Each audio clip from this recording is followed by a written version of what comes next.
Bien-aimé, le Seigneur a mis une parole dans mon cœur que je vais partager avec vous.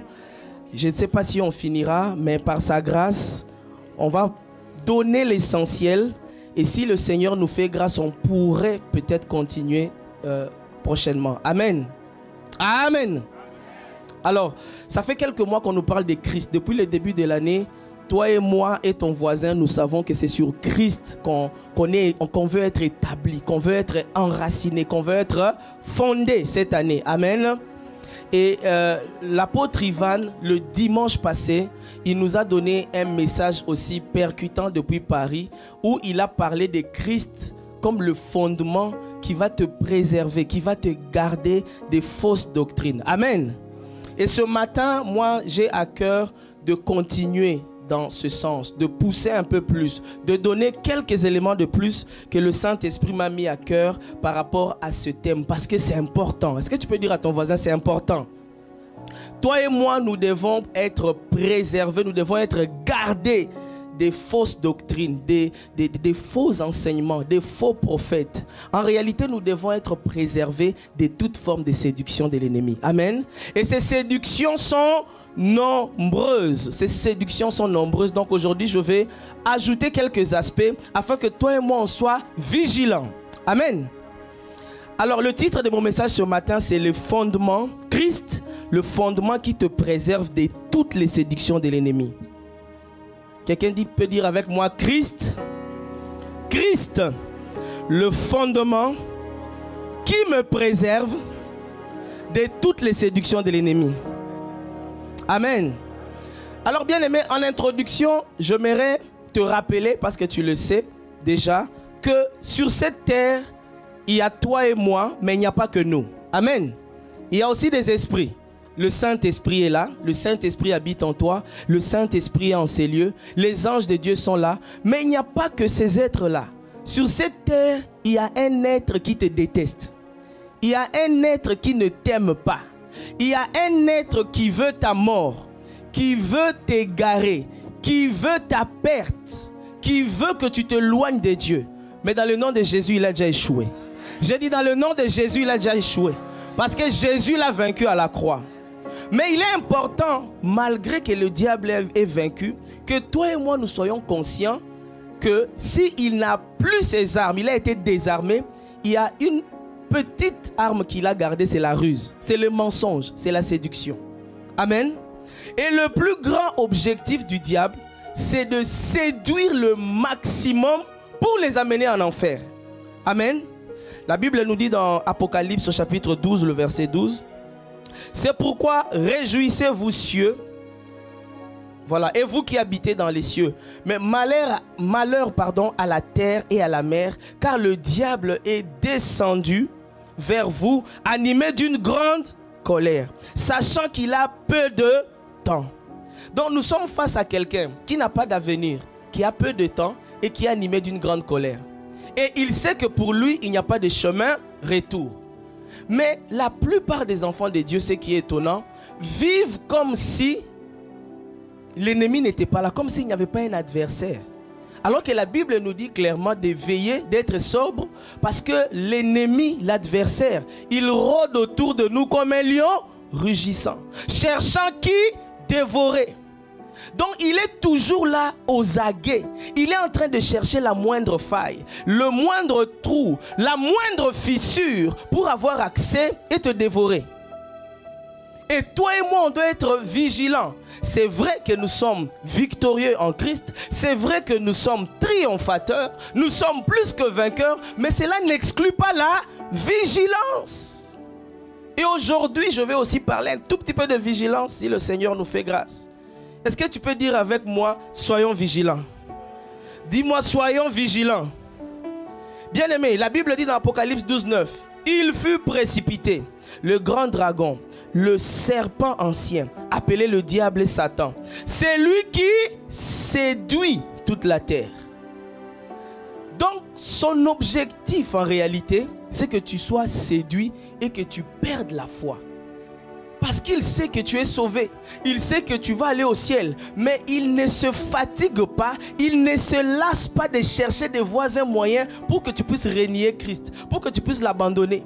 Et si tu ne peux pas l'abandonner ouvertement, il veut que tu le fasses même indirectement. Et ça, c'est important que toi et moi, on soit conscients. L'ennemi veut t'égarer.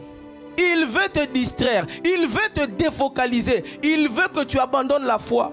Ou bien il veut que tu sois un chrétien charnel, superficiel, religieux. C'est ça son objectif. Il n'est pas content lorsque toi tu t'attaches à Christ. Il n'est pas content lorsque ta communion avec Dieu augmente. Il n'est pas content lorsque ta vie de prière s'intensifie. Il n'est pas content lorsque ta vie de consécration s'intensifie. Il n'est pas content lorsque ton service pour Dieu augmente. Lorsque ton zèle pour Dieu. Lorsque tu évangélises, tu gagnes les âmes, tu affermis les âmes. Il n'est pas content. Lui, il veut que tu sois un chrétien de nom. Dis avec moi, je ne serai pas un chrétien de nom. Je ne serai pas un chrétien de nom. Et pour atteindre cet objectif, il utilise un moyen qu'il a toujours utilisé depuis la création de la terre. C'est la séduction. La séduction. Il utilise la ruse, la tromperie pour t'avoir, pour essayer de t'éloigner de Christ. Mais ça ne sera pas ton partage au nom de Jésus. Dis avec moi, je ne serai pas séduit par le diable au nom de Jésus. Alors c'est quoi la séduction? Disons un peu un mot sur la séduction. Parce que c'est un mot qui revient dans la Bible. Même le verbe revient. Mais c'est comme si ça nous passe souvent inaperçu. Même si on le sait. La séduction consiste simplement à attirer quelqu'un. À convaincre quelqu'un. À amener quelqu'un à faire ou à croire à quelque chose. Mais par des artifices. Par des mensonges. Soit par un charme. En fait, c'est un peu comme quand je lisais le dictionnaire, d'autres synonymes. Séduire, c'est synonyme un peu comme d'ensorceler. Séduire, c'est un peu comme synonyme d'envoûter. Quand quelqu'un est séduit, il fait des choses et puis vous vous dites, mais comment il a pu faire ça? Comment elle a pu faire ça? Dans la séduction, il y a plusieurs éléments qui apparaissent. Dans la séduction, vous avez, à l'intérieur dans la séduction, vous avez par exemple l'apparence. Là où on parle séduction, il y a beaucoup d'apparence. Ça veut dire qu'on t'a fait miroiter quelque chose. On t'a fait croire à quelque chose. Et à première vue, tu pensais que c'était réel. Tu pensais que c'était vrai. Mais au bout du compte, qu'est-ce que tu remarques? Tu découvres que c'était faux. La séduction, c'est comme, je ne sais pas comment je vais dire ça, c'est comme du vernis sur une couche. Je me rappelle toujours de cette histoire bizarre où un monsieur avait besoin d'un chien, je pense blanc, et puis on est allé trouver un chien noir qu'on a peint, et puis on le lui a vendu. Et puis quand il l'a amené à la maison, il l'a lavé, il a constaté que ce n'était pas la couleur du chien. En fait, on t'a fait croire à quelque chose, mais après, à la fin, quand tu as fait ça, ou quand tu as cru à ça, à la fin de l'histoire, tu te rends compte que oh, j'ai été trompé. Ah, on m'a eu. C'est ça la séduction. Donc dans la séduction, il y a un élément tromperie. Il y a un élément ruse. Et cette tromperie, cette malice vient souvent avec l'apparence. Parce qu'on sait que tes 5 sens, tes yeux, ta bouche, ton nez, tes mains vont être attirés par ce que tu vois. Vont être attirés par la beauté de la chose. C'est ce qu'on retrouve lorsqu'on lit Genèse au chapitre 3, les 5 premiers versets. La chute d'Adam et Ève. La Bible dit quelque part que la femme, donc Ève, elle vit le fruit et qu'il était bon à manger. Mais c'était déjà bon à la vue. Et elle est tombée, elle a mangé et elle a donné à son mari. Et nous les enfants de Dieu, nous ne faisons pas souvent attention à ces séductions. Et ce matin, Dieu m'envoie pour te dire, fais attention aux séductions du diable. Fais attention aux séductions de l'ennemi. Sois vigilant. Sois sobre. Sois aux aguets. Parce que dans la séduction, on va te présenter des choses. On va te présenter des deals. On va te présenter des affaires. Vous connaissez toujours ces affaires-là. On te dit d'ici 5 mois, tu auras 10 millions. Et puis tu mets ton argent 10 ans après jusqu'à aujourd'hui, tu n'as même pas eu 1 million. Tu as été séduit. On connaît toujours ces histoires où on apprend que oh, cette dame-là a séduit ce monsieur-là.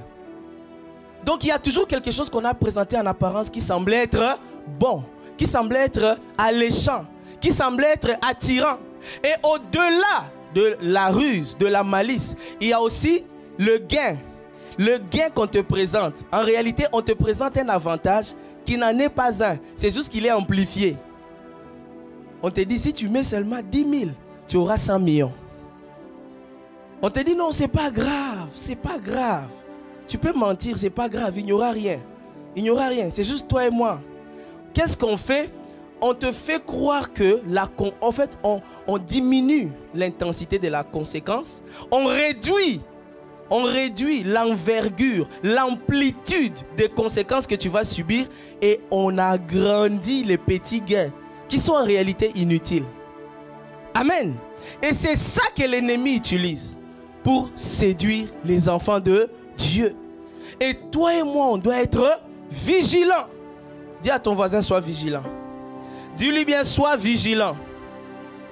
Alors, il y a deux moyens, en tout cas, que moi j'ai découvert par lesquels le Seigneur nous met en garde. Du moins, deux moyens par lesquels l'ennemi séduit. Deux moyens par lesquels le diable use de ruses pour avoir les enfants de Dieu. Le premier moyen, c'est les forteresses. Aïe, aïe, aïe, les forteresses reviennent encore. Les forteresses. J'allais dire, demande à ton voisin s'il est là de temps en temps le mercredi. Parce qu'on ne parle que de ça. Les forteresses, ça veut dire les raisonnements, les hauteurs, ces voix intérieures qui te poussent à désobéir à Dieu. C'est une forme, en fait, c'est un moyen de séduction de l'ennemi. C'est un moyen de séduction. En fait, l'ennemi, à travers les forteresses, il séduit soit par un raisonnement. Ça veut dire quoi? Il te donne des arguments pour ne pas accomplir la volonté de Dieu. Il te donne des arguments pour ne pas faire ce que Dieu veut. Et ces arguments sont humainement corrects, humainement convaincants. Amen. N'est-ce pas que tu entends cette voix qui te dit ne lui pardonne pas à cause de ce qu'il t'a fait? Humainement, c'est logique. Mais selon Dieu, c'est illogique. N'est-ce pas que tu entends cette voix qui te dit tu as beaucoup de dépenses, ne donne pas la dîme?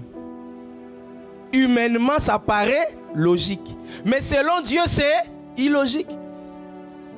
N'est-ce pas que tu entends cette voix-là qui te pousse à être jaloux, à te fâcher contre ton frère ou ta soeur parce qu'il a eu quelque chose? Et la voix te dit, c'est toi qui aurais dû avoir ça. C'est toi qui aurais dû mériter ça. Et la voix te donne même des raisons pour te dire, d'ailleurs, il est même incompétent. D'ailleurs, elle n'est même pas belle comme elle s'est mariée même avant. Hey, les frères dans cette église ne voient pas bien. Hein? Jaloux. Bien-aimé, c'est ces voix-là qui viennent te séduire. Ça te donne des arguments qui sont en réalité faux, mais tu les crois. Et le diable utilise les forteresses pour t'amener petit à petit à t'éloigner de Dieu. T'amener petit à petit à renier Christ. Pas forcément par ta bouche, mais par tes actes. Pas forcément par ta bouche, mais par tes actes. C'est pourquoi toi et moi, on doit être vigilants. Dis avec moi, je suis vigilant en Christ. La Bible dit, regardez Jacques au chapitre 1, verset 22. J'aime beaucoup ce passage. Mettez en pratique la parole. Et ne vous bornez pas à l'écouter, en vous trompant vous-même par des faux raisonnements. Ce passage, il est puissant concernant les forteresses, les faux raisonnements. Ce passage nous dit, ne vous bornez pas à l'écouter. Ça veut dire qu'il s'adresse à des personnes qui écoutent la parole. Il s'adresse à toi et moi, nous qui écoutons. Il ne s'adresse pas à des païens. Il ne s'adresse pas à des gens qui sont en dehors de l'église. Il s'adresse à toi et à moi. Nous qui, dimanche après dimanche, écoutons la parole. Dimanche après dimanche, nous écoutons des séminaires. Dimanche après dimanche, nous écoutons des enseignements. Mercredi, vendredi, des conférences. Mais le Seigneur nous dit, ne vous bornez pas à l'écouter. Si on peut garder le passage à l'écran. Et ensuite, le Seigneur dit, mettez en pratique. Ne vous bornez pas à écouter. Mais il donne directement. Quand vous vous bornez à ne pas écouter, En réalité, vous vous trompez vous-même par de faux raisonnements. Il y a un raisonnement qui t'amène à désobéir à Dieu. Il y a un raisonnement qui fait que malgré la profondeur, la longueur et même la pertinence des paroles que tu reçois de la part de Dieu, tu n'obéis toujours pas à cette instruction. Et ce faux raisonnement-là, c'est une séduction du diable. Il veut que ton cœur s'endurcisse au point qu'à un moment donné, la parole ne te fait plus rien. On va voir ça dans les conséquences de la séduction. En fait, lorsque la séduction a atteint un cœur, c'est là qu'on se rend compte que, oh, mais elle est dans l'église. Comment est-ce qu'elle fait ça? Il est dans l'église, pourquoi est-ce qu'il fait ça? Le diable l'a séduit, le diable l'a trompé. À travers soit une forteresse. Et les forteresses bien-aimées sont subtiles. Waouh, dis avec moi, c'est subtil cette affaire.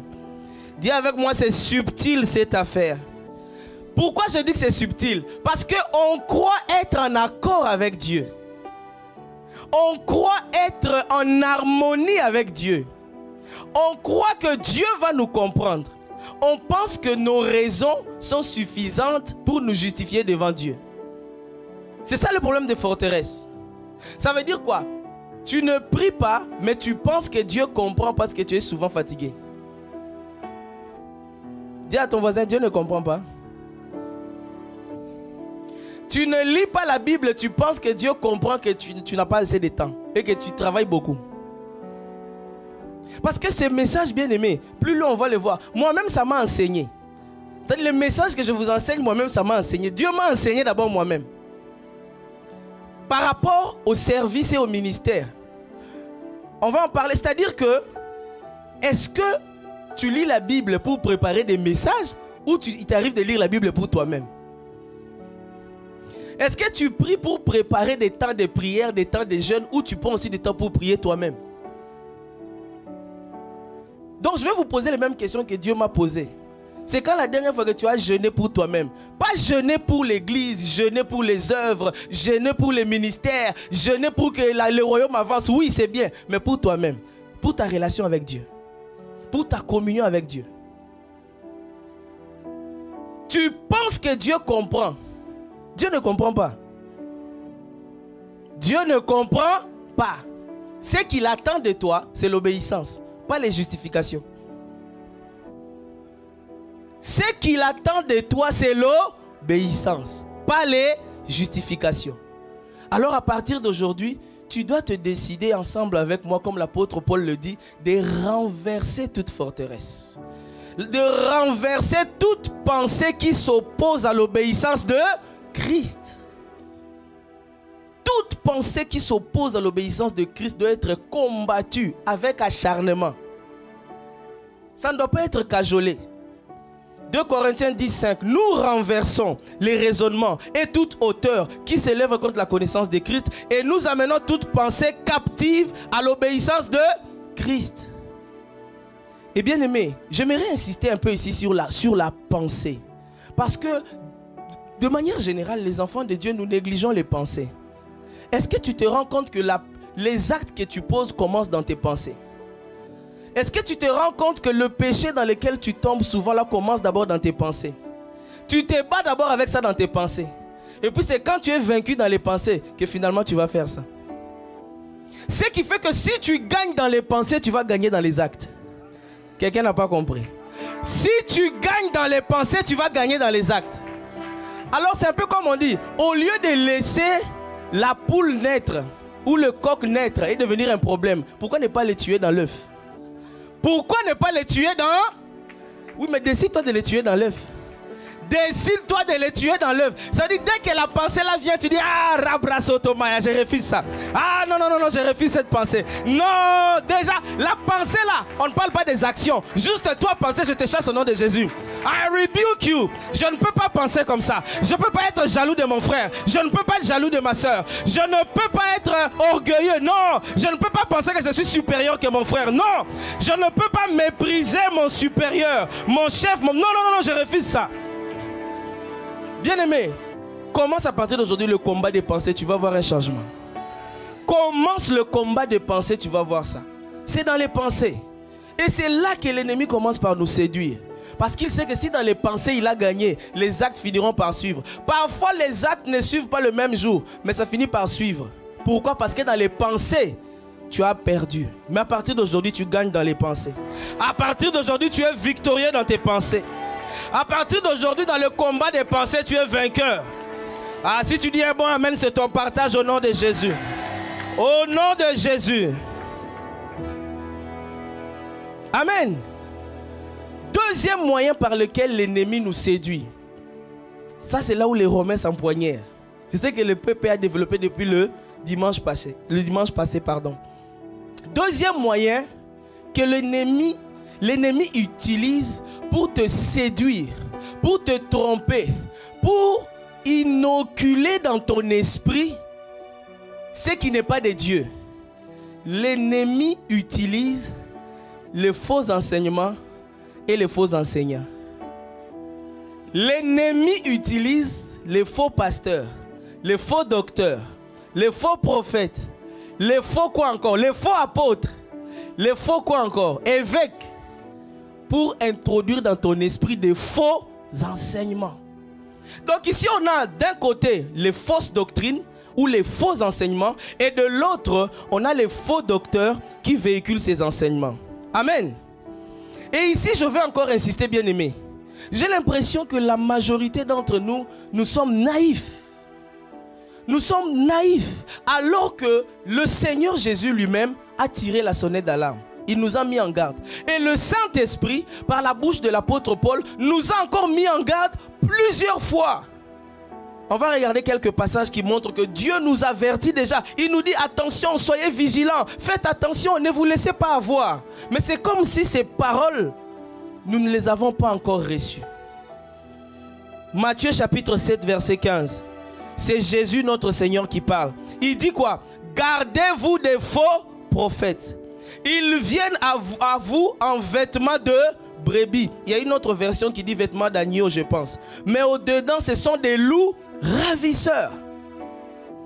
Bien-aimé, tout celui que tu vois en train de tenir le micro, ou du moins sur Facebook ou sur Instagram, n'est pas forcément une brebis. Je vais plus loin. Tout celui même que tu vois dans l'église n'est pas forcément une brebis. Bien-aimé, je ne veux pas t'amener à devenir soupçonneux ou à cogiter le mal, parce que l'amour ne soupçonne pas le mal. Mais ça n'exclut pas la prudence. Ça n'exclut pas la vigilance. Ah, dis à ton voisin, sois vigilant. Parce que même l'apôtre Paul, quelque part dans Galates, il va le dire, dans Galates 2,4. Et cela à cause des faux frères. Bien-aimé, avant même de parler des faux serviteurs de Dieu, il ne faut pas oublier qu'il y a aussi des faux frères. Il y a aussi des fausses sœurs. Ah, on doit en parler, bien-aimé. L'objectif, ce n'est pas d'introduire les soupçons à l'église. L'objectif, ce n'est pas de vous amener à avoir peur et à commencer à avoir peur des frères et sœurs. Non, ce n'est pas ça le message. L'objectif, c'est simplement de te dire, tout en gardant l'amour, tu ne soupçonnes personne. Tant que tu n'as aucune preuve, tant que tu n'as pas de preuve, ne soupçonne rien, n'imagine rien, ne suppose rien. Mais sache quelque part que tout le monde n'est pas vrai. Tout le monde n'est pas vrai. Chères sœurs, tous les frères ne sont pas vrais. Plus j'avance dans le ministère, plus je le constate. Que ce soit ici ou même à Toronto, j'ai dit aux sœurs, tous les frères ne sont pas forcément vrais. Ça ne veut pas dire qu'il n'y a pas de vrais. Il y a des vrais. Mais à côté du blé, il y a aussi les vrais. Oh, chère sœur, le frère qui vient te voir te proposer des choses là, va voir pasteur Tony.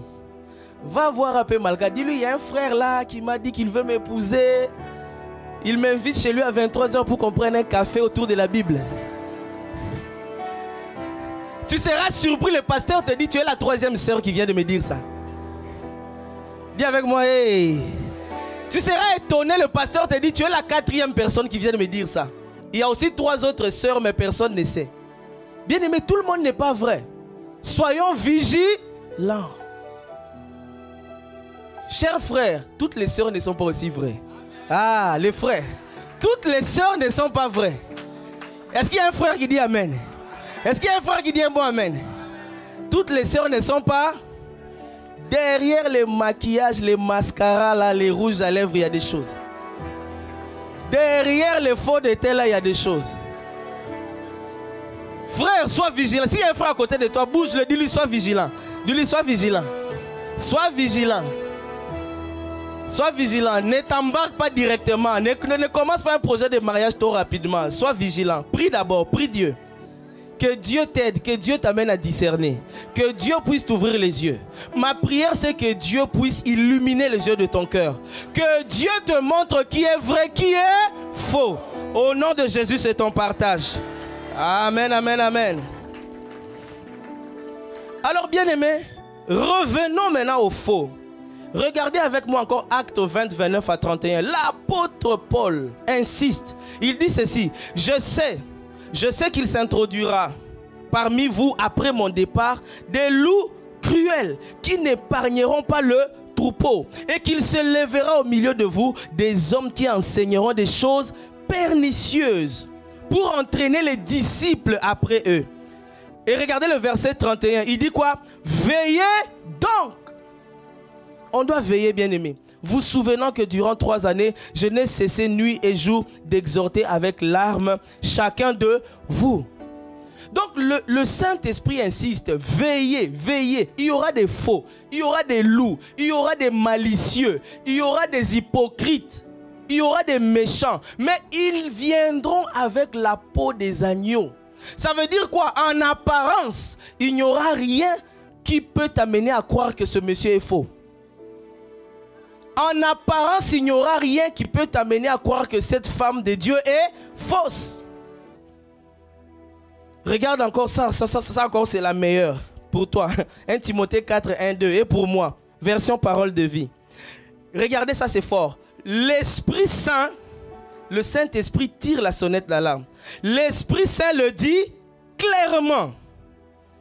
Dans les derniers temps, certains abandonneront la foi.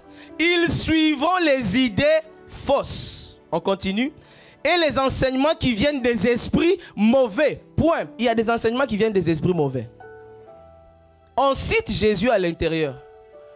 On cite le Père. On cite le Saint-Esprit. Mais l'enseignement là vient d'un esprit mauvais.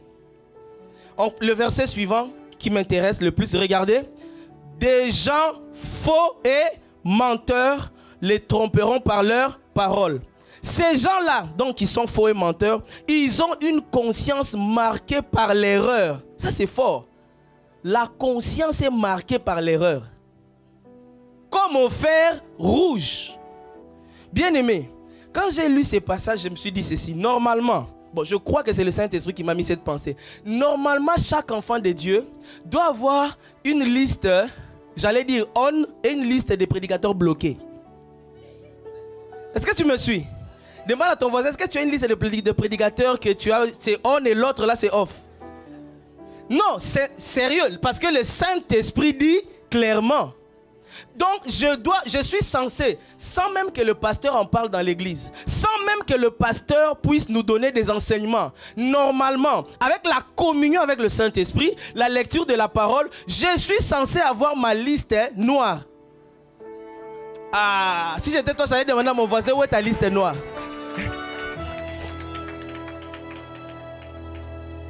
Demande un peu à ton voisin, où est ta liste? Tu as une liste noire? Bien aimé, ça peut aussi sauver des vies. Hein? Parce que toi, tu peux avoir une liste noire, mais tu ne sais pas qu'une personne dans ta liste est le prédicateur préféré de ton voisin. Ton voisin l'écoute jour et nuit. Et il fait des choses à l'église, tu dis, ah le frère là, je le comprends. On est dans la même église, mais son comportement... Ce que tu ne sais pas, c'est qu'il y a un esprit mauvais qui inspire les enseignements qu'il écoute. Donc peut-être que de temps en temps, en fait, ça fait partie des choses qu'on doit se demander. Vous voyez, au lieu de perdre le temps, parfois il faut dire, frère, c'est quoi un peu ta liste noire? Comme ça, je vais vérifier si je suis dans le bon. Peut-être que j'écoute des mauvais enseignements. Bien aimé, dans l'église, ce n'est pas exclu. Pourquoi? Parce que ces gens-là dont on parle, qui sont méchants, qui sont mauvais, qui sont trompeurs, l'une des caractéristiques majeures qu'ils ont, c'est en fait la capacité à séduire. C'est des très bonnes paroles.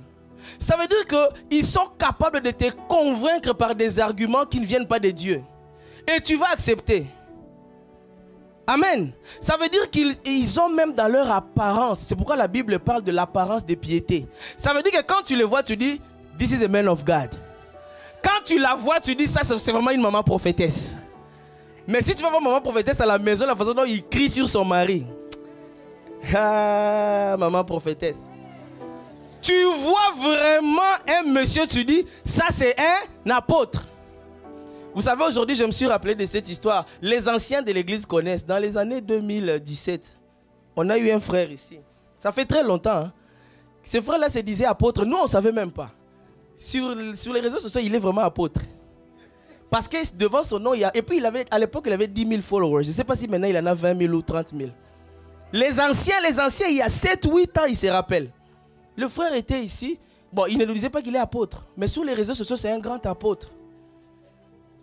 Mais après, quand on a découvert comment il mettait enceinte certaines filles, même d'autres églises, quand on a découvert comment il vivait, et puis il disait, c'est ma vie, personne n'a rien à me dire. Et le pire, c'est que sur Facebook, les gens donnaient des témoignages des miracles reçus pendant ces moments de service. Parce qu'il faisait beaucoup de lives. Je ne sais plus s'il fait aujourd'hui, ça fait très longtemps, ça fait 2017.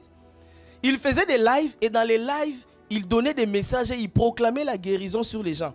Et je voyais même des gens qui... Le jour où j'avais vu ça, j'ai vu quelqu'un qui a écrit « Apôtre, donne-moi le Western Union, j'envoie à qui ?» Ce qui fait que les miracles étaient vraiment vrais. Mais il venait d'engrosser une soeur avec qui il avait commencé à vivre. Et puis il disait qu'on ne lui reproche rien. Il disait « C'est ma vie. » N'entrez même pas. Et ce n'était pas la première. Bien-aimés, nous devons veiller. Tout le monde n'est pas forcément vrai. Dis encore à ton voisin, tout le monde n'est pas forcément vrai.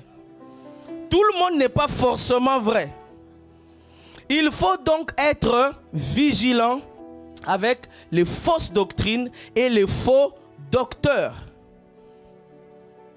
Alors, deux éléments que moi j'aimerais vous partager à ce niveau. Le premier élément, c'est comment détecter une fausse doctrine. Amen. Comment finalement identifier que cet enseignement est faux?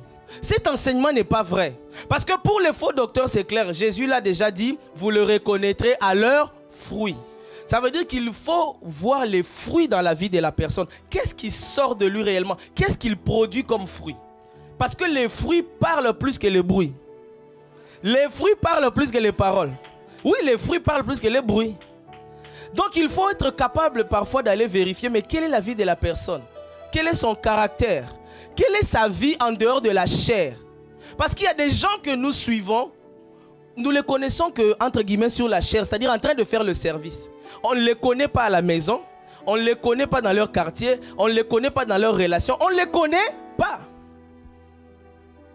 Les jours où tu découvres qui la personne est, tu te dis, il y a un problème entre ce que je vois ou ce que je voyais et ce que la personne est. Alors, comment reconnaître les fausses doctrines? On va aller vite parce que le temps nous presse. Les fausses doctrines, parmi les indices majeurs, j'ai trouvé un indice important. C'est que dans les fausses doctrines, Christ est soit dilué, sa puissance, son autorité, son hégémonie, sa souveraineté et même son amour. Ce sont des choses qui sont diminuées ou qui sont diluées. Ça veut dire quoi? Quelqu'un va vous parler vraiment de Christ. Quelqu'un va vous enseigner Christ. Mais après, il va diluer son autorité. Comment? En parlant aussi d'autres divinités. Comment? En parlant aussi d'autres façons d'acquérir la puissance. Comment? En parlant d'autres méthodes d'acquérir l'autorité. Je ne sais pas d'où ça vient ces trucs. Avec quelques jeunes, là où je suis à Toronto, on fait un groupe de lecture biblique. Et puis il y a une autre personne qui n'est pas de l'église mais qui est en dehors, qui est venu là et puis qui a commencé à parler du sel. Oh non, c'est quoi la place du sel dans le service ou quand on chasse les démons ou dans le sel? J'ai dit, mais c'est quoi la place du sel? Voilà, c'est pour saler la nourriture. Qu'est-ce que le sel a à voir là où on veut chasser les démons, prêcher la parole? Et il y a des gens qui ont des doctrines comme ça. Des doctrines bizarres. C'est-à-dire quoi? Au lieu de garder Christ et Christ seul, on ajoute des choses. Ah, il faut le sel. Ah, il faut que tu te regardes sur une eau là, le matin avant de sortir, tu vois ton visage, je ne sais pas moi quoi. Oh non, les anges d'abord, il faut d'abord aller appeler les anges. Qui a dit qu'il faut aller appeler les anges? Ah non, il y a des mystères compliqués que vous devez connaître. Il y a des mystères que vous devez reconnaître. En fait, vous voyez, j'ai lu ce passage ce matin. Ça m'a touché. Dans 2 Corinthiens, c'est ça. 2 Corinthiens 11, 3. Regardez ce que la Bible dit. Toutefois, de même que le serpent séduisit Ève, séduction par sa ruse, je crains que vos pensées ne se corrompent et ne se détournent de la simplicité à l'égard de Christ. Ah, quelqu'un peut acclamer Dieu. Quelqu'un peut acclamer Dieu pour la simplicité de l'évangile de Christ. Donc, l'apôtre Paul dit, connaître Christ là, normalement, il y a une simplicité. C'est-à-dire, enseignez-nous Christ, enseignez-nous la sanctification, enseignez-nous l'amour, la grâce, l'évangélisation, c'est simple. Pourquoi vous avez toujours des enseignements, les mystères compliqués de l'homme qui était... Pourquoi? Les mystères des, je ne sais pas moi, des luminaires qui apparaissent la nuit. Pourquoi? Ça nous amène où? Les mystères des angles derrière l'alignement des planètes. Ça nous amène où? Le mystère des angles d'observation, ça nous amène où? L'apôtre Paul savait qu'il y aurait de faux enseignements et de faux docteurs. Et il y a des gens, c'est comme s'ils ont la démangeaison d'écouter les choses agréables ou désagréables. Donc il y a des gens qui ne cherchent que ça. Il y a des gens que vous devez aussi bloquer. Oui, je suis très sérieux. Il y a des gens que vous devez bloquer. Les gens là qui vous envoient toujours les vidéos là des mystères compliqués. Oh, le réalignement des astres. Oh, le mystère de la nuit lorsque le soleil, la lune est à moitié. Oh, il faut les bloquer. Non, je suis très sérieux. Vous savez pourquoi? Parce qu'à force de regarder ça, il y a un transfert qui se fait. C'est ce qu'on va voir dans les effets, dans les manifestations de la séduction. En fait, on se plaint aujourd'hui. Ah, dans l'église, les gens sont superficiels. Dans l'église, les gens sont faux. Dans l'église, les gens sont hypocrites. Dans l'église, les gens ne font pas ce qu'ils disent. Dans l'église, les gens n'aiment pas réellement Dieu. En fait, c'est parce que l'ennemi a séduit. C'est parce que l'ennemi a introduit des faux enseignements. C'est parce que l'ennemi a introduit des faux prophètes, des faux pasteurs qui vont vous dire, ah non, vous savez, tu peux écouter un peu la musique du monde, tu écoutes la musique religieuse, c'est pas grave, il n'y a pas de péché, écoute un peu les deux. Ah, où est-ce que c'est écrit? Où est-ce que c'est écrit que c'est un péché? Où est-ce que c'est écrit? Ah, écoute seulement. Donc on minimise, on diminue, on dilue, on fait croire que c'est pas grave. Et on encourage ainsi des jeunes, sans le savoir, à aller écouter ces chansons-là, à aller écouter cette musique-là. Et après, on s'étonne que les gens qui écoutent régulièrement cette musique-là sont bizarres. En fait, ils sont exactement comme les gens qui chantent cette musique-là. Amen. Parce que c'est le principe de la contemplation en réalité. C'est que tu regardes, tu écoutes, tu entends, tu finis par le devenir. Alors dis à ton voisin encore, soyons vigilants. Dis-lui, soyons vigilants. Aujourd'hui, là, on sort d'ici vigilant. On sort d'ici vigilant au nom de Jésus. Donc je disais que les fausses doctrines, soit vont diminuer Christ, vont diminuer sa place, son autorité, son pouvoir ou ses capacités, ou alors les fausses doctrines vont diminuer l'amour de Christ. Ça c'est un indice important. Ça veut dire quoi? Christ est amour, Dieu est amour. Alors parce que Dieu est amour, il y a des choses que je fais par amour pour Dieu. Et je fais par amour pour mes frères et sœurs. Mais vous allez vous rendre compte que dans ces fausses doctrines-là, vous allez aimer les gens de moins en moins. Plus vous écoutez certaines personnes, vous devenez méchant. Plus vous écoutez certaines personnes, vous devenez déloyal. Plus vous écoutez certaines personnes, vous devenez désobéissant. Parents, vérifiez ce que vos enfants écoutent. J'insiste, chers parents, vérifiez qu'est-ce que vos enfants écoutent.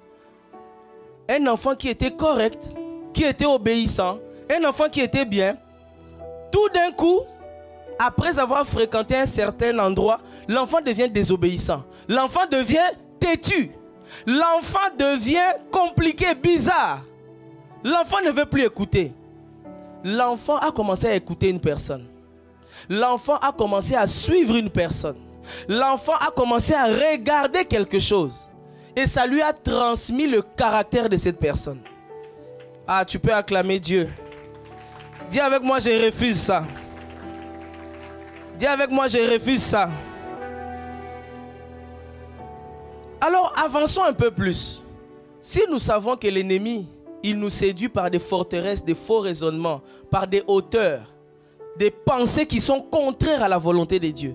L'ennemi nous séduit par des faux enseignements, des faux pasteurs, des faux prophètes. Voilà pourquoi on ne doit pas écouter tout le monde. Lorsque une personne est séduite, il y a des effets, il y a des manifestations. Et je voulais aussi dire un mot là-dessus. Pourquoi? Parce que ça peut tirer la sonnette d'alarme. Ça peut être le moyen par lequel Dieu te réveille ce matin. Et ma prière, c'est que le Saint-Esprit te réveille.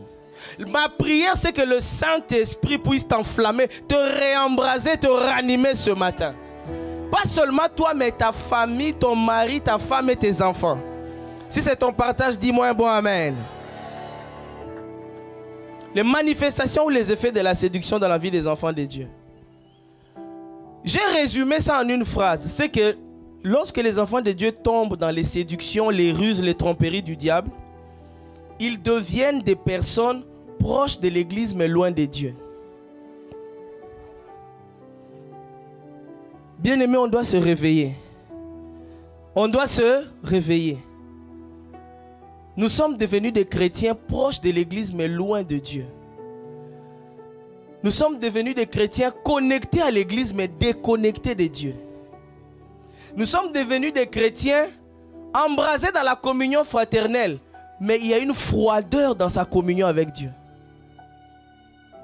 Nous sommes devenus des chrétiens très présents dans le service, dans l'église, mais totalement absents dans les lieux secrets, dans la prière. Nous sommes devenus des chrétiens très spirituels en public, mais en réalité, très païens en privé dans le lieu secret. C'est ça les effets de la séduction, de la tromperie, de la ruse du diable. Comme je vous ai dit au début, le diable nous fait croire que c'est correct, il n'y a pas de problème. Tu viens à l'église, bien sûr.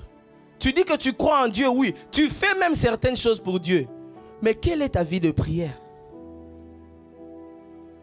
Au-delà des amen et des alléluia et des acclamations, quel est l'état de ta vie de prière personnelle?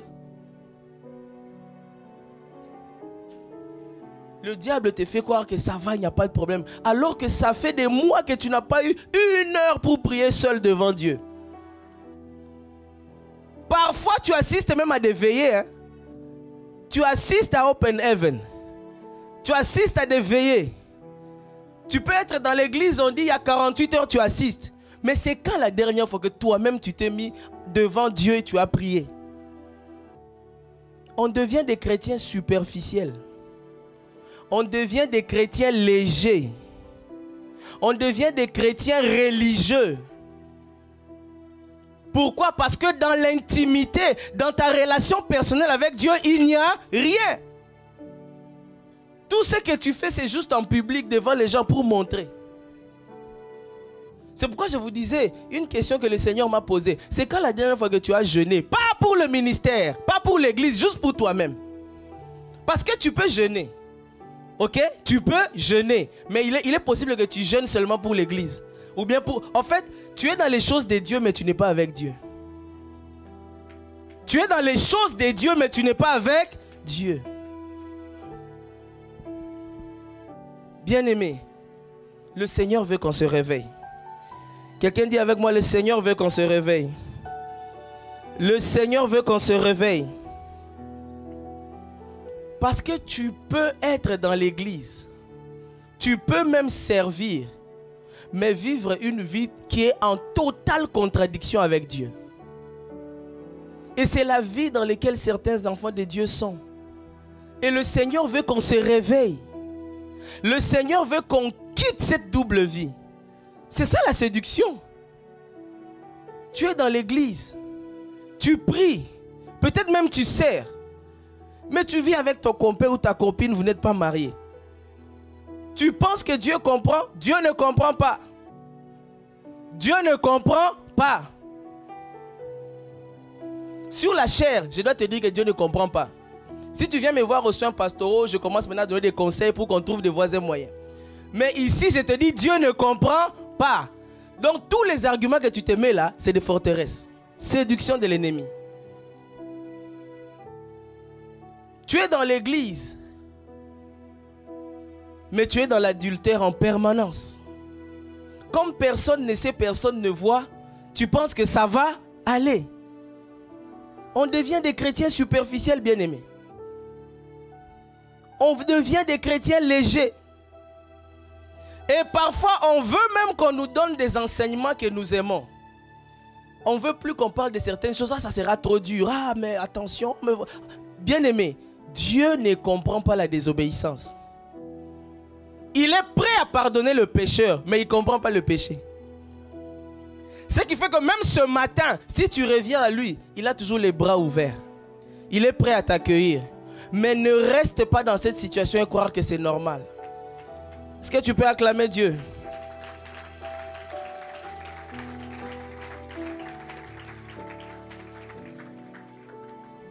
À travers la séduction, on cherche Dieu pour les choses qu'il va nous donner et non pour ce qu'il est. Nous sommes parfois séduits comme ça. Parfois, ce n'est pas que tu ne pries pas, tu pries. Tu cherches Dieu, mais tu es juste en train de le chercher pour le mariage. Et Dieu le sait. La preuve, c'est que depuis que tu es marié, tu n'as plus le temps pour servir. Tu pries, tu dis tu cherches Dieu, tu sers Dieu. Mais peut-être que tu es en train de le faire simplement pour le travail. Le jour où tu es promu, juste directeur au gouvernement, est-ce que tu seras encore là avec Dieu? Est-ce que tu vas être encore engagé? Est-ce que tu vas le servir encore? Séduction de l'ennemi. La séduction produit des personnes qui semblent être assoiffées de Dieu. C'est comme des personnes qui ont soif et qui courent vers une source d'eau. Ils ne courent pas pour la source, mais ils courent pour l'eau. Je ne sais pas si tu comprends. Ce qui fait que dès qu'ils ont bu, ils rentrent dans leur vie passée. La séduction de l'ennemi.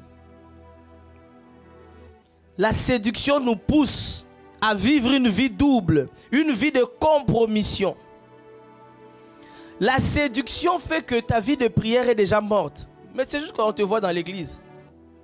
Ta vie de méditation n'existe plus, mais on te voit, tu viens. Tous les péchés passés sont revenus. Tu es retombé dessus et tu vis dessus, mais comme ça ne se voit pas.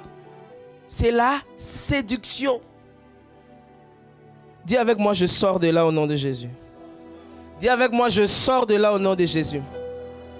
C'est là que je vous parlais des enseignants, des responsables des départements, des pasteurs, des ministres de Dieu.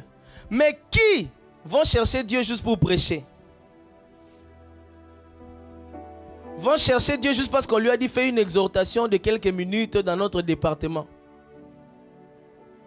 Quelle est la dernière fois que tu as fait une étude biblique tout seul, juste pour ta foi, juste pour t'enraciner davantage en Christ?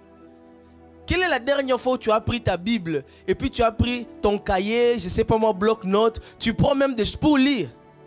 Hier, ma femme m'a montré une image qui m'a fait rire. On disait, c'était l'image d'un frère. On l'a montré avec la Bible, je ne sais pas moi, il avait beaucoup de documents là, commentaires bibliques, les versions. Et puis on a écrit au-dessus, parce qu'on lui a demandé de conduire la prière demain matin à l'église. Donc les jours où on lui dit tu conduiras ce dimanche la prière des stars, samedi la personne se prépare. 5 heures, rabababababa.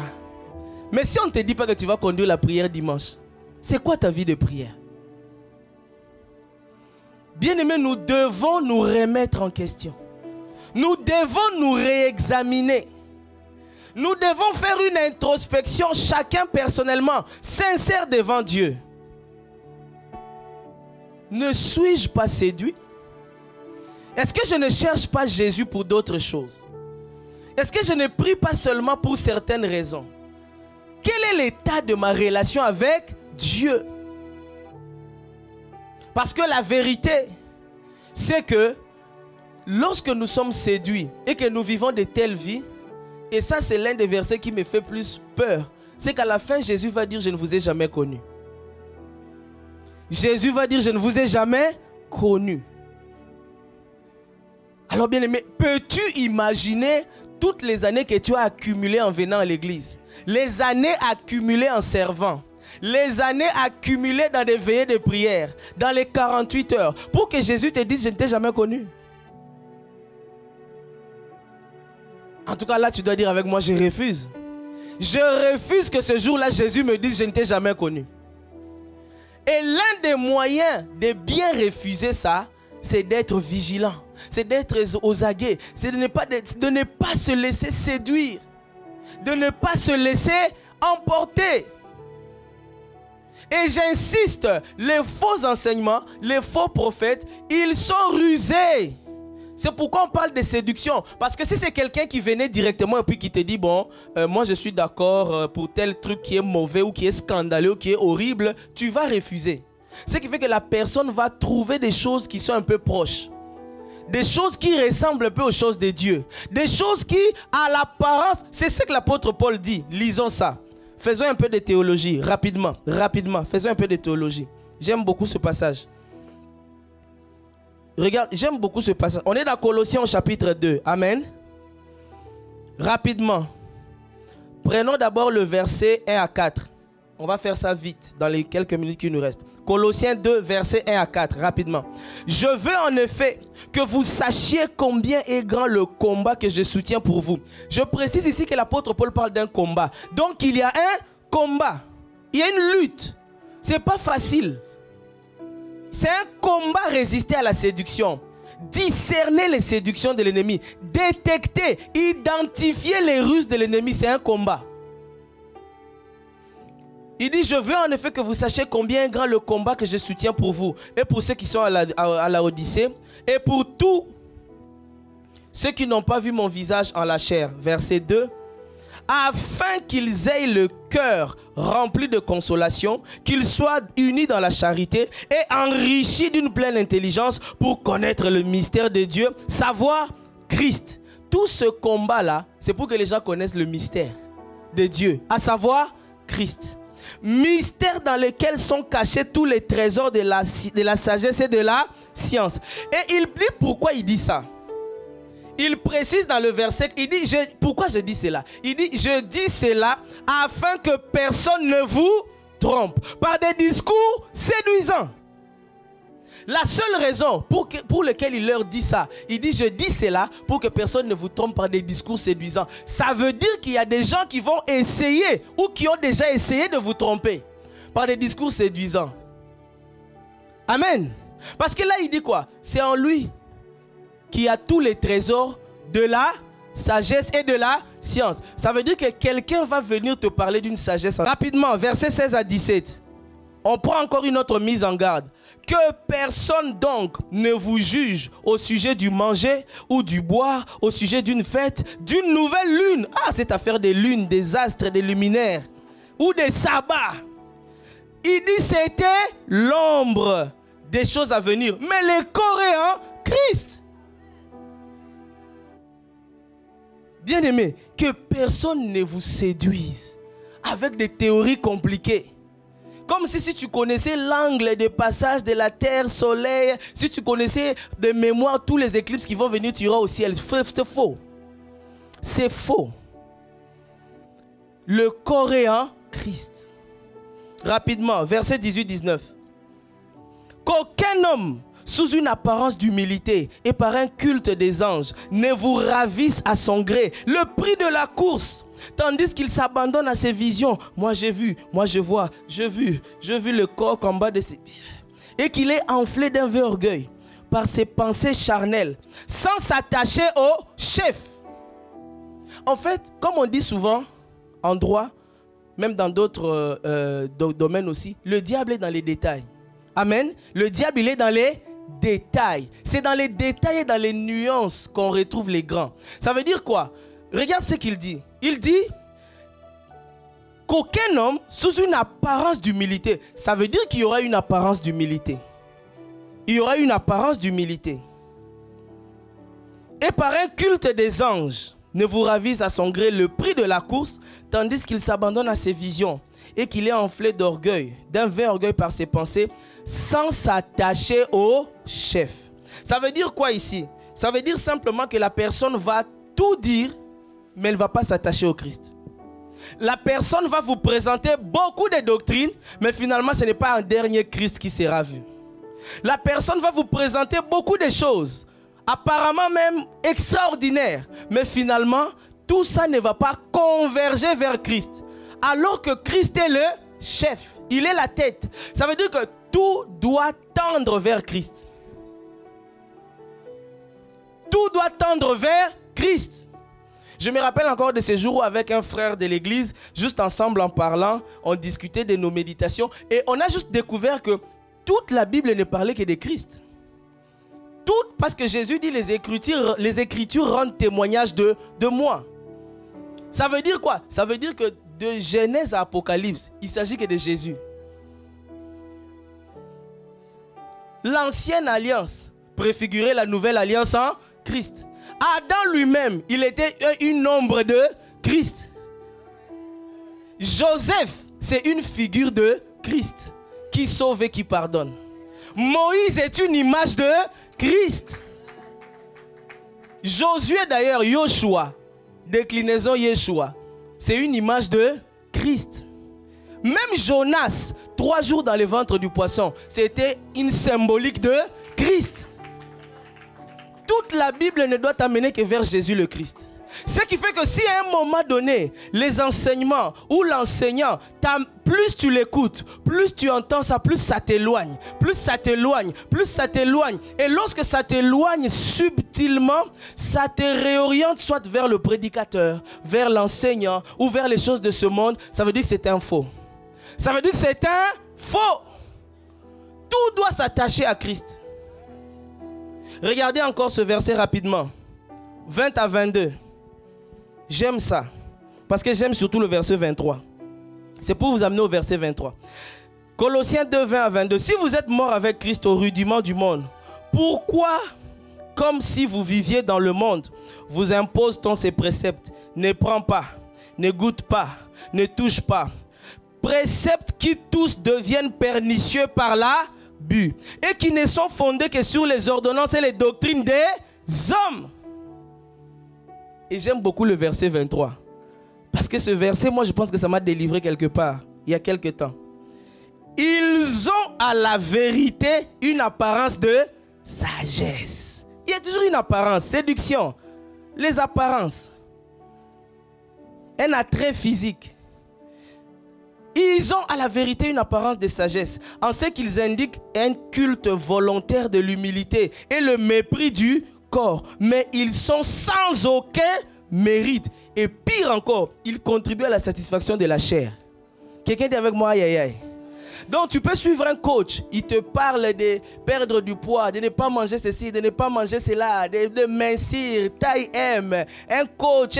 Mais tout ça là, il est possible que ça ne soit que pour la satisfaction de la chair. C'est pour que ton corps soit capable d'entrer dans le prochain collant que H&M va sortir. Il est possible que ça soit totalement charnel. Le problème, c'est que tu penses que culte de l'humilité, mépris du corps, c'est pour avoir la taille. Bien-aimé, quel est l'esprit derrière? Quelles sont les intentions derrière? Quelle est la source derrière? C'est pourquoi je vous ai dit, ça m'a enseigné moi-même. Tous les coachs ne sont pas à suivre. Aïe, aïe, aïe. Dis à un voisin, tous les coachs ne sont pas à suivre. Ce n'est pas tous les coachs en leadership ou en productivité ou en développement personnel qu'il faut suivre. Il y en a, ils vont te transmettre des choses, mais leur vie est totalement... Je vous ai déjà parlé de ça ici. J'ai entendu l'histoire d'un coach qui a sorti un livre. Et le livre que ce coach-là a sorti, c'était pour sortir de la dépression. Dépression, amertume, tout ça. Je vous ai raconté ça ici il y a quelques années. Le livre est sorti, le livre a été acheté par plusieurs personnes dans le monde. Mais le gars, il est dans la dépression actuellement. Totalement dépressif. Je ne sais pas s'il s'en est sorti.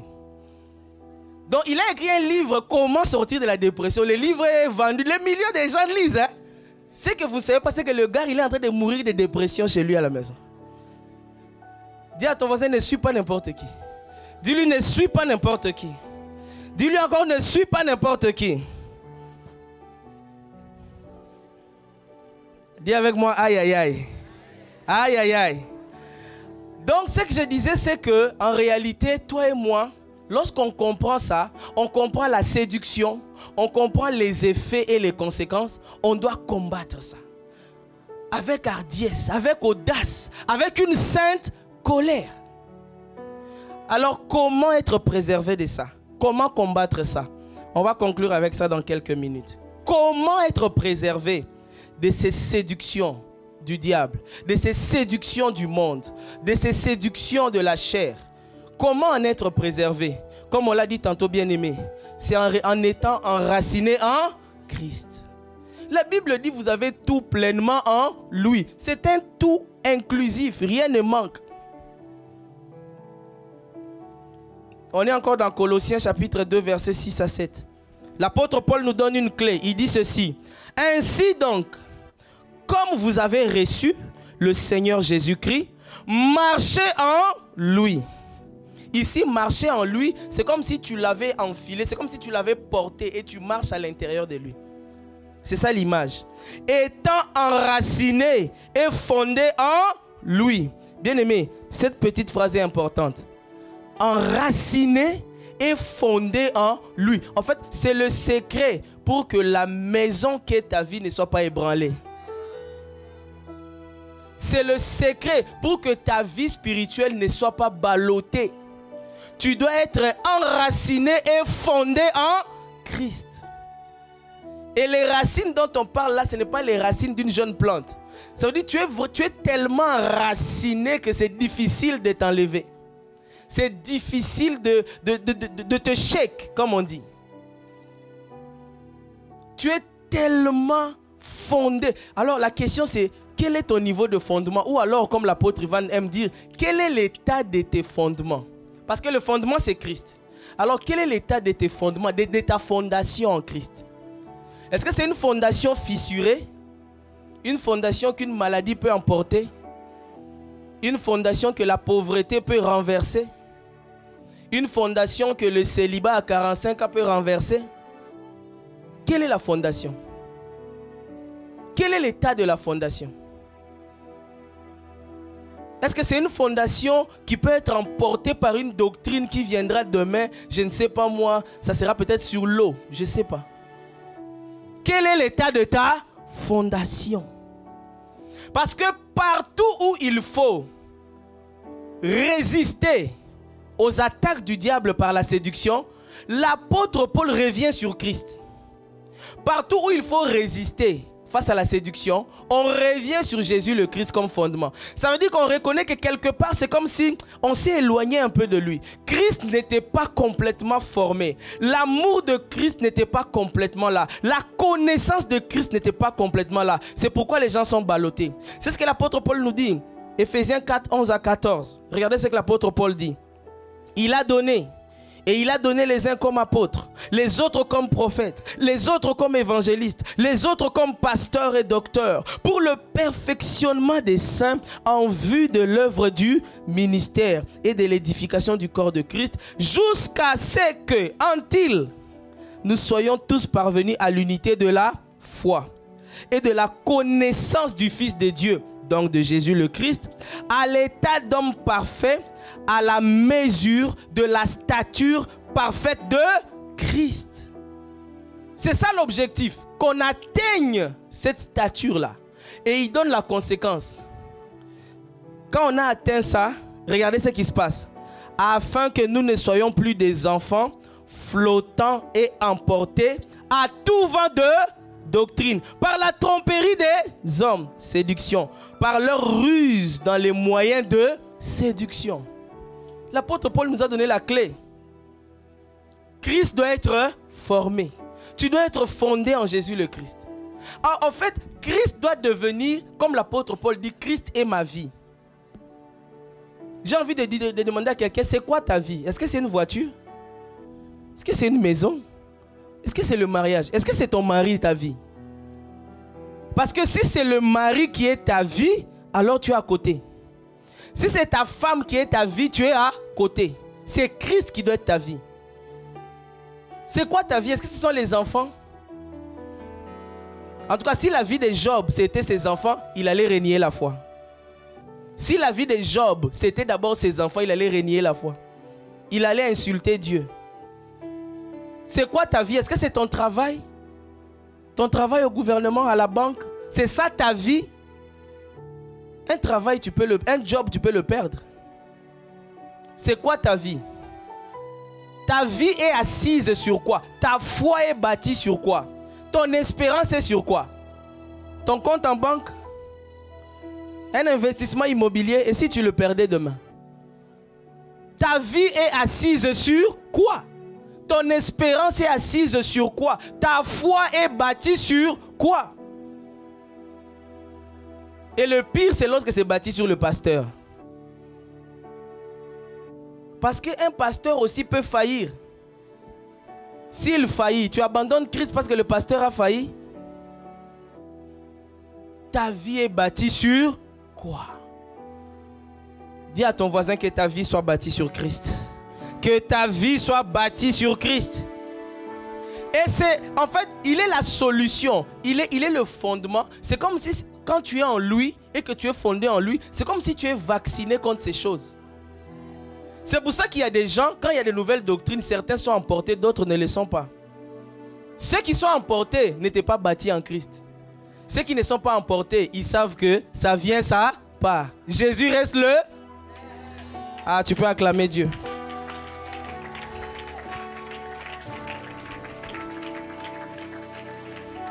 On voit la même chose dans Galates 4.19. Si on peut nous afficher Galates 4.19. Je pense que vous connaissez le contexte des chrétiens à Galates. C'est qu'on est venu leur dire que vous n'êtes pas sauvés que par la foi. Vous devez tous être circoncis parce que vous n'êtes pas des juifs. Ça veut dire qu'on voulait associer la chair au salut. On voulait apporter un élément charnel dans le salut. Et l'apôtre Paul, il s'est insurgé contre ça. Il a dit c'est pas normal. C'est pas normal. C'est aux Galates que l'apôtre Paul va dire qui vous a ensorcelé. Il a dit vous couriez si bien. Qu'est-ce qui vous est arrivé? Est-ce qu'on peut remettre ce passage-là? J'ai toujours l'impression que l'apôtre Paul pleure quand il dit ça. Il dit Galates.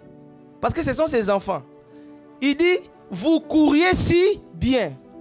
Et ça c'est le problème des personnes qui ont bien commencé en Christ. Mais en cours de route, ils ont écouté de mauvais enseignements. En cours de route, les offenses sont venues. En cours de route, les plaisirs de la vie sont remontés. En cours de route, les soucis de la vie sont revenus. En cours de route, il y a des déviations, il y a des attaques. Et l'apôtre Paul dit, vous couriez bien. Qui vous a arrêté pour vous empêcher d'obéir à la vérité? Donc les Galates étaient comme embrouillés par ces nouvelles doctrines. Et c'est là que l'apôtre Paul va dire dans Galates donc 4.19, mes enfants, pour qui j'éprouve de nouveau les douleurs de l'enfantement, jusqu'à ce que Christ soit formé. C'est ça la clé. En d'autres termes, si Christ était déjà formé, il n'allait plus souffrir ces douleurs. Si Christ était déjà formé dans les cœurs des Galates, il n'aurait pas été emporté, il n'aurait pas été troublé par ces nouvelles doctrines. D'où je reviens à ma question. Je crois que le Saint-Esprit nous la pose ce matin. Quel est l'état de ta fondation en Christ? Ta vie est bâtie sur quoi? Ta foi est bâtie sur quoi? Ta foi ne peut pas être bâtie sur une guérison. Parce que tu peux être guéri aujourd'hui, demain tu tombes encore malade. C'est Christ qui ne change pas. C'est Christ qui est éternel. Ta foi est bâtie sur quoi? Ne bâtissez pas votre foi sur un don. Ça aussi c'est une séduction. Tu es allé chez quelqu'un, il avait un don de prophétie ou de parole de connaissance qu'il t'a donné. Pour toi ce don-là est devenu le fondement de toute ta vie chrétienne. Non, le fondement c'est Christ. On ne bâtit pas une vie chrétienne sur un don. On ne bâtit pas une vie chrétienne sur un talent. On ne bâtit pas une vie chrétienne sur la capacité du pasteur à bien parler, non. On ne bâtit même pas une vie chrétienne sur les miracles. Ah, là-bas, j'ai vu beaucoup de miracles. Voilà pourquoi je suis resté. Ah, lui, quand il parle, ça ne rate jamais.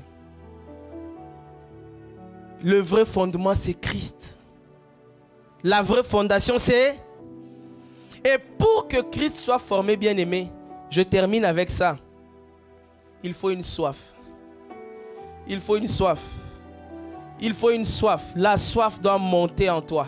Le désir de lui ressembler doit monter en toi, comme plus que tout.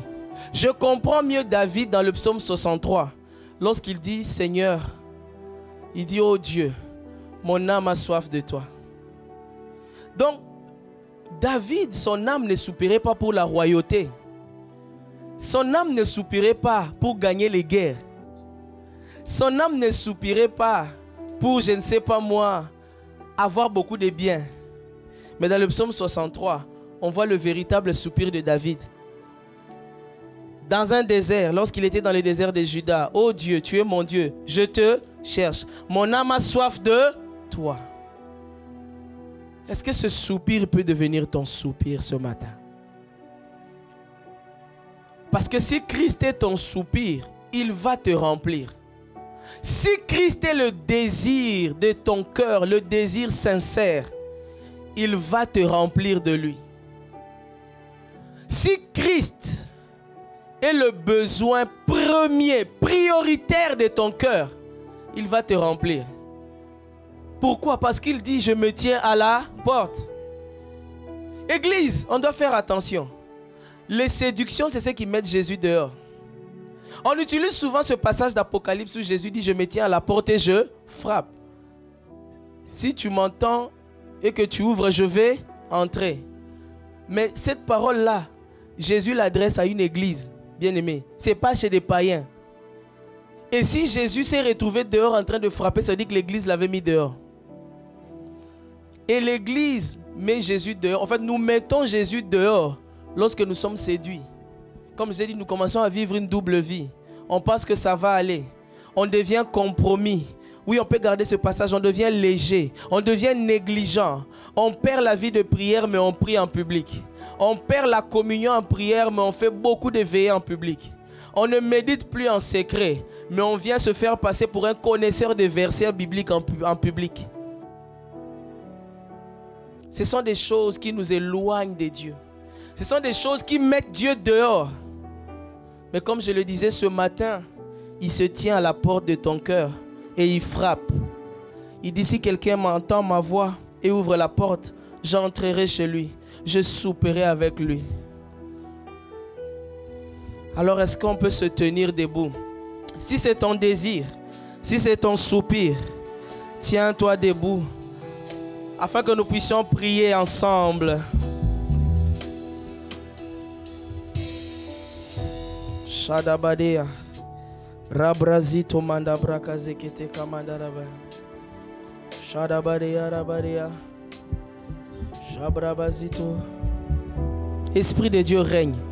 Rabrazito Kamandarabade Shabrasokata Mandeya Rabaziketelea Shabraskato Mandarabadea Rokete Kamandabra Kazikato Mandea.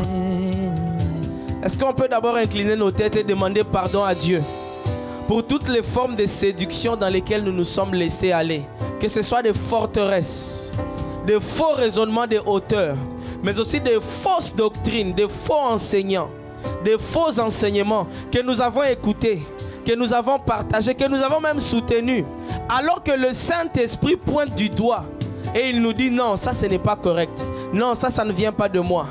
Bien-aimés, élevons la voix et demandons-lui pardon. Demandons-lui sa grâce. Qu'il nous pardonne, qu'il nous purifie, qu'il nous relève.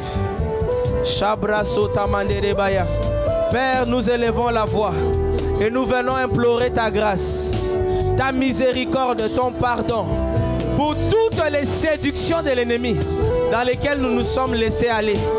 Aujourd'hui, Père, nous te demandons pardon. Nous les confessons. Nous demandons ta grâce. Purifie-nous par le sang de Jésus. Lave-nous. Ah Père, nous demandons la grâce pour ces portes que nous avons ouvertes, pour ces faux enseignements que nous avons acceptés, que nous avons partagés. Nous demandons pardon. Oh, nous implorons ta grâce. Aie compassion de nous. Shabra soto mandere yarabadea. Shabra sekata marekete mandere bare badea. Au nom de Jésus. Avant de continuer à prier, j'ai à cœur de prendre une minute pour demander à une personne, si vous êtes là, alors que nous voulons prier maintenant contre toutes les formes de séduction de l'ennemi, mais vous devez être en Christ. Vous devez accepter Jésus comme votre Seigneur et votre Sauveur.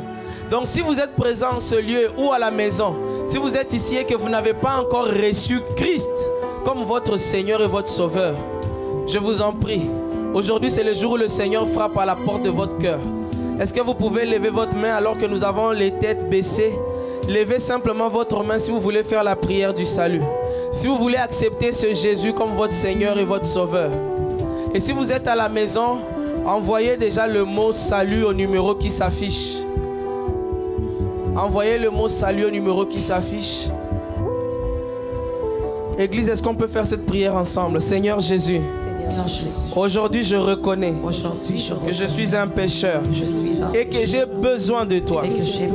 Je t'ouvre mon cœur et je t'accepte comme mon Sauveur et mon Seigneur. Viens dans ma vie, lave mes péchés. Deviens mon roi, conduis-moi et dirige-moi sur les rails de ta volonté. C'est dans le nom de Jésus que nous avons prié et nous disons Amen. Alors bien aimés, maintenant que nous sommes tous en Christ, j'aimerais que nous puissions prendre le temps de prier. Parce que le Seigneur nous demande d'être vigilants. Amen. Le Seigneur nous demande de veiller. Alors nous allons prier d'abord et demander la grâce d'être vigilant. La grâce de veiller. La grâce de ne pas être assoupi. La grâce de ne pas être endormi. La grâce de ne pas se laisser emporter. Est-ce que tu peux élever ta voix et commencer à demander cette grâce? Est-ce que tu peux élever ta voix? Demande à l'Esprit cette grâce dans le nom de Jésus. Shabrakato manda brasika tamandere arabarea rabraso kete manda brakazite. Père, dans le nom de Jésus, alors que tu nous demandes de veiller, de prier, d'être sobre, d'être vigilant, aujourd'hui nous élevons la voix et nous demandons la grâce de ne pas nous laisser emporter, de ne pas nous laisser assoupir. Accorde-nous la grâce d'être enracinés en Christ, d'être enracinés dans la parole, de rester éveillés, de rester vigilant, de rester sobre, de ne pas laisser la place à l'ennemi, de ne lui donner aucun accès, de ne pas laisser la séduction de l'ennemi prendre la place dans nos cœurs, dans nos familles, dans l'église. Père, nous nous tenons dans le sang de Jésus et nous prions, nous déclarons, nous proclamons, Père, que par ta grâce, nous serons vigilants, par ta grâce, nous allons veiller, par ta grâce, nous serons sobres. Par ta grâce, nous serons capables de rejeter, de repousser toute forme de séduction. Et cela dans le nom puissant de Jésus le Christ. Et quelqu'un dit un bon Amen. Bien aimé, on va encore prier pour l'esprit de discernement. Nous allons demander à Dieu la grâce de discerner. Parce que les faux enseignements, les faux prophètes, les séducteurs, ils viennent avec une apparence de piété, une apparence de vérité, une apparence de Dieu. Mais au fond, la Bible dit que ce sont des loups.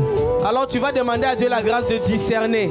Le discernement véritable. Que l'esprit de discernement vienne sur toi. Que tes yeux soient ouverts. Qu'il illumine les yeux de ton cœur. Afin que tu discernes le vrai du faux. Au nom de Jésus, élevons la voix. Et demandons cela à Dieu. Demande cela au Père. Dans le nom de Jésus. Rabrasoto mandarabadea. Rakatamanda brokosiketerea. Shamande brosoto manderea. Rabrakato manda brasekete maya. Shabraskate manda brakasikato madea. Est-ce que tu es en train de prier? Est-ce que tu es en train de prier? Demande au Père la grâce de discerner. La grâce du discernement. La grâce du discernement. Shabrakato manda brosikata madea. Père, dans le nom de Jésus, accorde à ton peuple par le Saint-Esprit la grâce du discernement, l'esprit de discernement, les dons de discernement, afin de discerner le vrai du faux, de discerner le vrai du faux, de discerner le vrai du faux. Oh Père, répands sur nous cette grâce.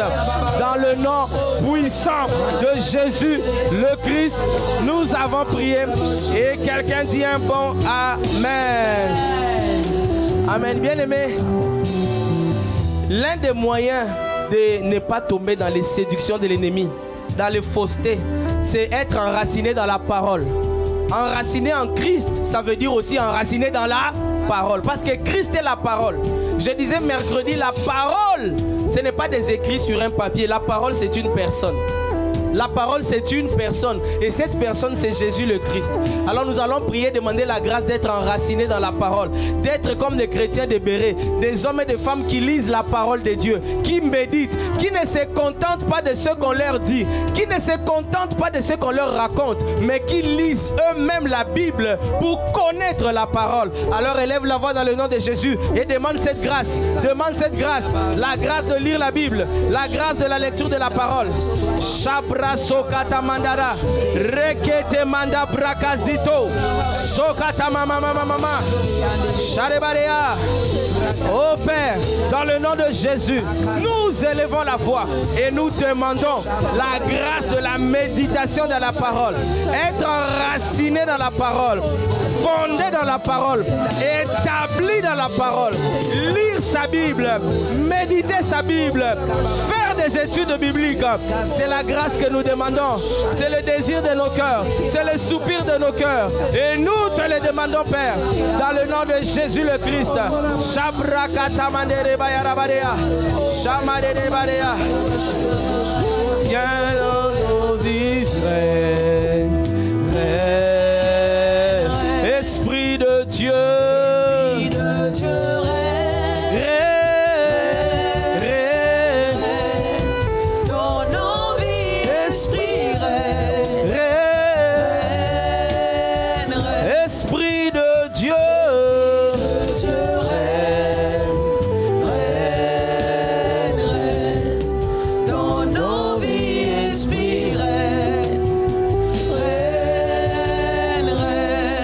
Lever nos mains vers le ciel. Lève tes mains vers le ciel, prie en esprit. Prie en esprit, dis, demande au Père par la puissance de l'Esprit que cette parole qui a été enseignée devienne vie en toi.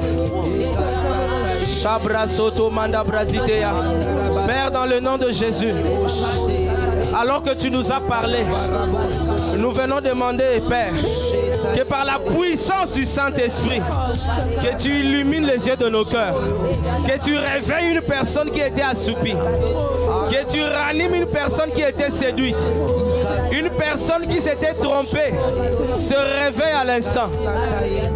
Bien, Père, dans le nom de Jésus, là où des esprits avaient pris place, là où des esprits méchants avaient un accès, nous les chassons dans le nom de Jésus. Vous libérez les âmes au nom de Jésus. Là où l'ignorance avait pris place, nous proclamons qu'elle est chassée par la vérité de la parole, par la parole qui est Jésus. Père, par ton esprit, répands-toi, déverse-toi, accorde cette grâce. Plus jamais de séduction, plus jamais de ruse, plus jamais de tromperie. Merci parce que tu nous réveilles. Merci parce que tu nous réveilles, tu nous ranimes, tu ouvres nos yeux, tu illumines nos yeux. Merci parce que tu nous embrasses pour Jésus. Merci parce que tu nous focalises sur Jésus. Tu mets les caméras sur Jésus. Tu nous concentres sur Jésus.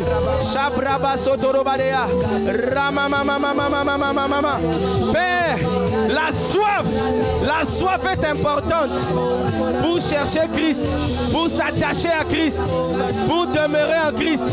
Père, dans le nom de Jésus, je prie. Fais monter la soif. Fais monter la soif. Fais monter la soif. Fais monter la soif. Fais monter la soif. Dans un cœur. Dans un cœur. Dans un cœur. Dans un cœur. Un cœur reçoit la soif de Dieu. Un cœur reçoit la soif. Un cœur reçoit la soif. Pour Jésus. Ressembler à Jésus. Laissez Christ être formé. Reçois-le. Reçois-le. Reçois-le. Dans le nom de Jésus. Rabrasote manderea. Rakasototorea. Shamamamamamamama dedededea. Rekezekete manda brasikato manderebaya. Shama mama mama mama marea. Rebrasika tamande de. Rekete te ya. Shama mama de ya. Rebrazoto manda brasika to mayara bradea. Shama mama de ya. Rebra mama mama mama de ya. Rebrazoto